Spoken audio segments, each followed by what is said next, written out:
Kaya't sa kultura ng mga dayuhan, mahirap ang Tapos na? Ano kaya ang meron sa video na pinapanood natin? Kung saan kaya ito? Yes, binibining na movies? Tama!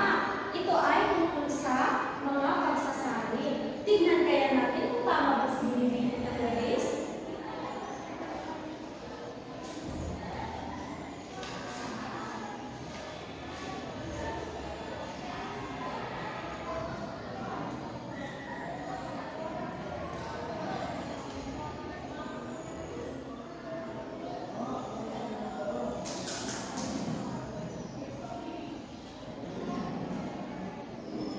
So, ang ating bagong topic ngayong umaga, ito ay tungkol sa mahalagang katangian ng isang mahusay na pagsasali.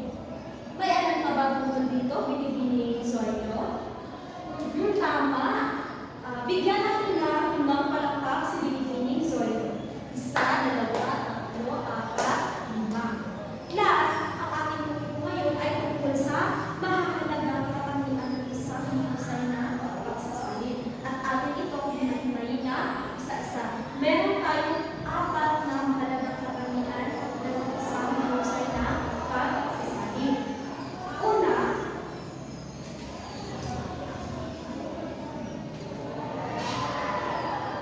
Binibining Banyares. Saan mo bang basahin ang una? Maraming salamat, Binibining Banyares. Una ay ang kawasuhan.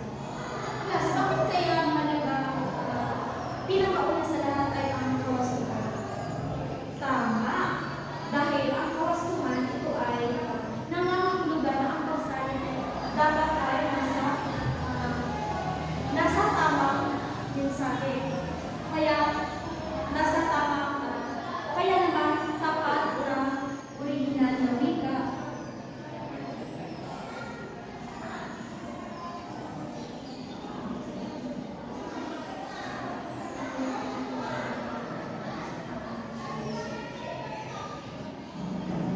Una na rito ay ang kawasuhan. Binibining Banyares, maaari mo bang basahin?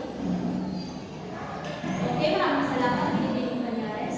Class, bakit kaya isa sa pinakauna ang kawasuhan sa isang mahusay na pagsasali? Binibining Soyo? Okay, maraming salamat, Binibining Soyo. Class, isa sa mga mahalagang katangian ng isang mahusay na pagsasali ay ang kawasuhan. Dahil ang kawasuhan, class, ay nangangahulugan na ang pagsalit ay dapat tapat sa original na mensahe. Class, dapat kailangan natin maiparating ng maayos o maiparating ng malinaw ang ating mensahe sa ating mga magbabasa o kaya naman marunong. Dapat ay tama ang diwa na ating ginagamit sa mga mensahe o kaya naman sa isang teksto. Nagkakaunawaan mo ba?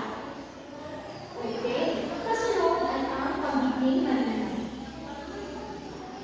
Sino hindi nakikinig dito at pinagtatawagan mo? Anong binibining maluloy? Magsasalita ka. Okay, pangalawa, basahin mo ang pagiging malinaw. Class, bakit kaya kailangan na pagiging malinaw ay isa sa mga mahalagang katangian ng isang pagsasali? Yes, Ginoong Yago, ay nagtaas ka ng iyong kamay. Mabuti at sumunod ka sa ating mga alipin. Tama. Bigyan natin ang card clock si Ginoong Yago. Alam niyo ba yung card clock, class? Mukhang bago sa inyo kami dito, di ba? Okay, ganito lang yun. 1, 2, 3, 1, 2, 3. Ganun. Nagkakaunawaan lang ba? Okay. Class, ang pagiging malinaw ay napakahalaga bilang pagsasalit o bilang sa pagsasalit. Ang pagiging malinaw, class, ang kinakailangan sa pagsasali ay kinakailangan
kailangan din natin unawain ang ating sinasabi.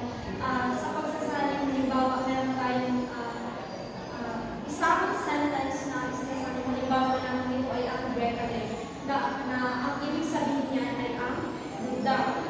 So kapag sinasabi natin ito sa Filipino, nagiging maliit mo ang Pilipino. Hindi ganun. Ang kahulugan nun ay ang sana swerte ka. Ganun ang kaya sa paggalang sa kultura ng kapalog sa wika, kailangan inuunawa din natin ang ating sinasabi ko, kaya iniintindi natin ano nga ba talaga ang kahulugan. Nagkakaunawaan naman ba? May mga katanungan ba kayo? Wala. Sure na yan, ha? Kung gano'n ay magkakaroon tayo ng pagkakagawain. Hindi ang isa, ang dalawa sa mga sarili Alberto, hanggang tayo bibiling soil. Okay, meron na kayong mga pagkakagawain. At dito ako ng pangkat at dito naman ang pagkagawa. Maaari na kayong magsimula. Pero bago yan, basahin lang ang tanong. Okay, ano maulit yun? Okay, gumawa kayo ng malaking kwento na nagpapakita ng usay na pagsasali sa pamamagitan ng pagsasalita. Bibigyan ko lamang kayo ng 10 minuto. Pero bago yan, nariyan na rin ang mga pamantayan natin sa ating pagkakagawain. Okay, maaari na kayong magsimula. Tapos na ang inyong 10 minuto. Tunghayan na natin ang unang pangkat. Wow, nakakagaling naman ang unang pangkat. Bigyan na ulit natin sila ng cardong dalisay. Ano ulit yun? Okay. Isa, dalawa, tatlo. Isa, dalawa, tatlo. Then. Ngayon, ay tunghayan naman natin ang